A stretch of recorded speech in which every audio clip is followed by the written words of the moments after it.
పత్రికా విలేకరులకి,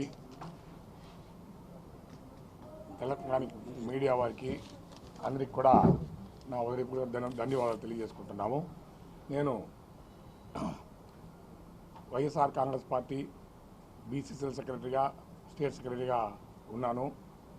నాకు ఇప్పుడు ఈ ప్రశ్నకు రావడం కారణం ఎందుకంటే నిన్న సలుమణి గారు మాట్లాడినారు.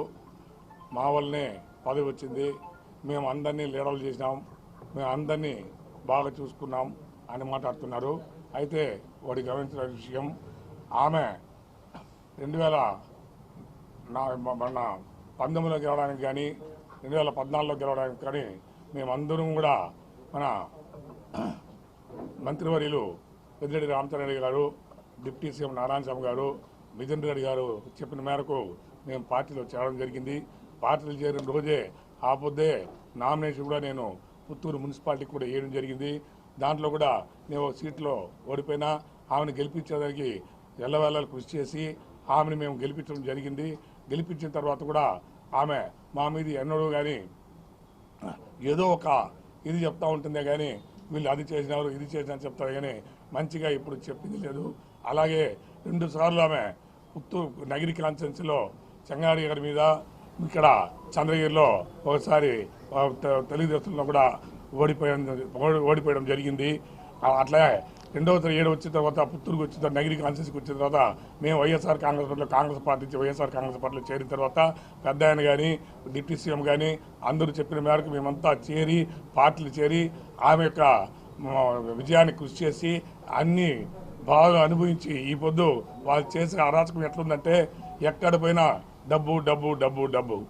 మీరు ఒకవేళ మనం సబ్ స్టేషన్కి పోయినా 5 లక్షలు కావాలి, 3 లక్షలు కావాలి, 2 లక్షలు కావాలంటారు. అందువల్ల మేమంతా ఎమడ లేకుండా బయట వచ్చేది జరిగింది. ఈ పొద్దు సలుమణి గారు మాట్లాడుతున్నారు. ఈ యొక్క పార్టీలో ఇప్పుడు నా పుత్తూరు మండలం వరకు నేను ఇన్ఛార్జిగా ఉన్నప్పుడు నాకు 64 బూతులు ఉండింది.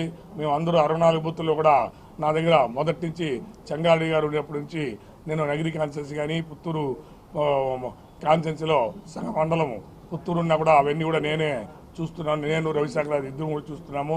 ఆ పొద్దు నుంచి ఈ పొద్దు వరకు కూడా అన్ని బూతుల్లో మనుషులు కూడా మేము వాళ్ళకి పరిచయం చేసి అందరూ ఆయన చెప్పినాడు మమ్మల్ని పిలిచి కూర్చోబెట్టుకుని వాళ్ళకి డబ్బు ఇచ్చి పంపించినారు. అందువల్ల మాకు ఎవరు తెలియలేదు. ఈ పొద్దు చూడండి మాకు అందరూ ముందరనే కనిపిస్తూ ఉన్నారని మాట్లాడతారు. ఆ పొద్దు మేము కానీ పరిచయం చేయకపోతే ఈయనకి ఎవరిని తెలుసుకున్నాం, ఎవరిని తెలీదు. ఇతను ఎక్కడుంది, తమిళనాడు, ఇతను కాంచీపురంలో ఉండేది, డైరెక్టర్గా మెడ్రాస్లో ఉన్నాడు.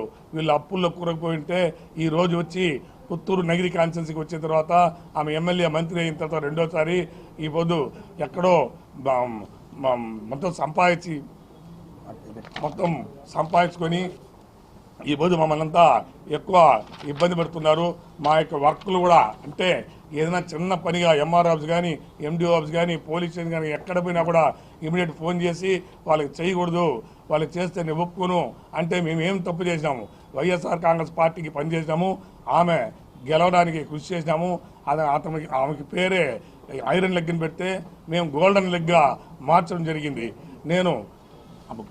నేను మున్సిపాలిటీలో నిలిచేటప్పుడు కూడా నేను ఒక ఊరికి ఏం నిలవలేదు. దాదాపుగా 10,000 మందితో పెద్ద ఆయన సమక్షంలో మనం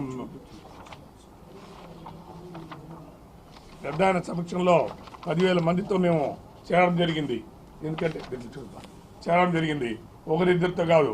ఈ 64 బూత్ల్లో పేర్లు తెలియదు, వాళ్ళ ఊరు తెలియదు. సొల్లుమణికి కానీ ఆమెకు కానీ వాళ్ళ అన్నదమ్ములకు కానీ రావడమే. వాళ్ళ అన్నదమ్ములు వీళ్ళు 5 మంది ఉంటే 5 మంది మనల్ని ₹1 కూడా సంపాదించుకున్నారు.